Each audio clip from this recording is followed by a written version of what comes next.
Hello students, welcome to Shara Max. இன்னைக்கு நம்ம இந்த வீடியோல 10th standard maths chapter 1ல exercise 1.1 fifth sum பார்க்க போறோம். Question பார்க்கலாம். Given A, Aக்கு ஒரு செட் கொடுத்துட்டாங்க, Bக்கும் செட் கொடுத்தாச்சு, C and D மொத்தம் 4 செட் நமக்கு கொடுத்துருக்காங்க. Check if A intersection C cross B intersection D is equal to A cross B intersection C cross D is true. So கொடுத்துருக்கிற condition வந்து ட்ரூவா ஃபால்ஸான்னு நம்மளை செக் பண்ண சொல்லியிருக்காங்க. ஸோ சொல்யூஷன் பார்க்கலாம். given A செட் எடுத்து எழுதிக்கோங்க, B செட்டும் எழுதிக்கோங்க, C செட் எழுதிக்கோங்க and D செட்டும் எழுதிக்கோங்க. நம்ம என்ன செக் பண்ணணும் பாருங்க. A intersection C cross B intersection D is equal to A cross B intersection C cross D. So first நம்ம LHS எடுத்துக்கலாம். LHS நமக்கு என்ன கொடுத்துருக்காங்க பாருங்க. A intersection C cross B intersection D. இதில் ஃபர்ஸ்ட் பிராக்கெட் கண்டுபிடிக்கலாம். ஃபர்ஸ்ட் A intersection C கண்டுபிடிக்கலாம். A set என்ன கொடுத்துருக்காங்க, 1, 2, 3 intersection C set 3, 4 கொடுத்துருக்காங்க. ஸோ இன்டர்செக்ஷன் போது காமன் எலிமெண்ட்ஸ் எடுத்துக்கணும். ஸோ ரெண்டுத்துலையுமே காமன் எலிமெண்ட் எதுன்னு பார்த்தோம்னா நமக்கு 3 என்ற எலிமெண்ட் மட்டும்தான் இருக்கு. ஸோ 3 மட்டும் வரும். நெக்ஸ்ட் செகண்ட் பிராக்கெட் கண்டுபிடிக்கலாம். B intersection D. பியோட செட் என்னன்னா 2, 3, 5 இன்டர்செக்ஷன் D செட்டு 1, 3, 5. ஸோ இப்போ இந்த ரெண்டு செட்லையும் நமக்கு என்ன எலிமெண்ட் சேமா இருக்குன்னா 3, 5 இங்கேயும் 3, 5 இருக்கு. So 3, 5. Next A intersection C into B intersection D கண்டுபிடிக்க போறோம்.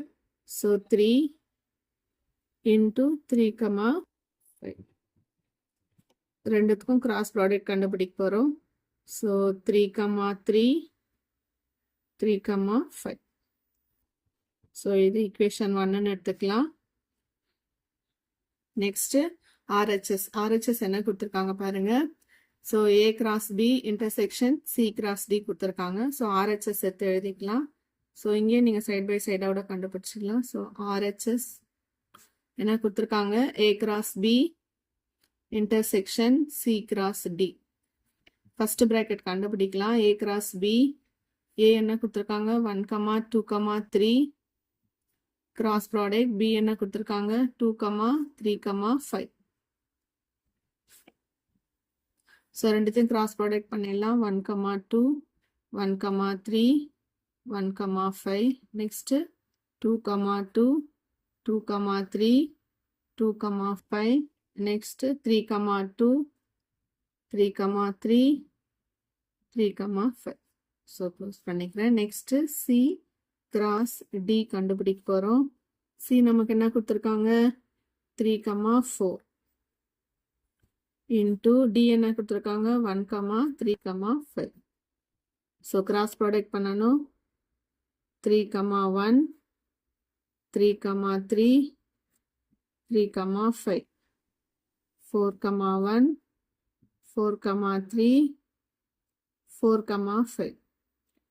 ஸோ நெக்ஸ்ட் என்ன பண்ணணும், ரெண்டுத்துக்கும் A கிராஸ் Bக்கும் C கிராஸ் Dக்கும் இன்டர்செக்ஷன் கண்டுபிடிக்கணும். So A cross B intersection C cross D. So ரெண்டுமே நமக்கு இங்கே தான் கண்டுபிடிச்சிருக்கோம். A கிராஸ் B கண்டுபிடிச்சிட்டோம், C கிராஸ் Dயும் கண்டுபிடிச்சிட்டோம். இப்போ ரெண்டுத்தையும் காமனான பேர் என்னன்னு பார்க்கலாம். 1, 2 இங்கே இல்லை நமக்கு. ஸோ 3, 1 இருக்கா பார்க்கலாம். 3, 1 இல்லை. ஸோ 3, 3, 3, 5. இங்கேயும் 3, 3, 3, 5 மட்டும்தான் நமக்கு காமனாக இருக்கு. ஸோ எடுத்து எழுதிடலாம். ஸோ இங்கே நமக்கு செகண்ட் ஈக்குவேஷன். ஸோ இப்போ ஈக்குவேஷன் 1 ஈக்குவேஷன் 2 கம்பேர் பண்ணி பாருங்க. ஆன்சர் நமக்கு சேமாக தான் வந்திருக்கு.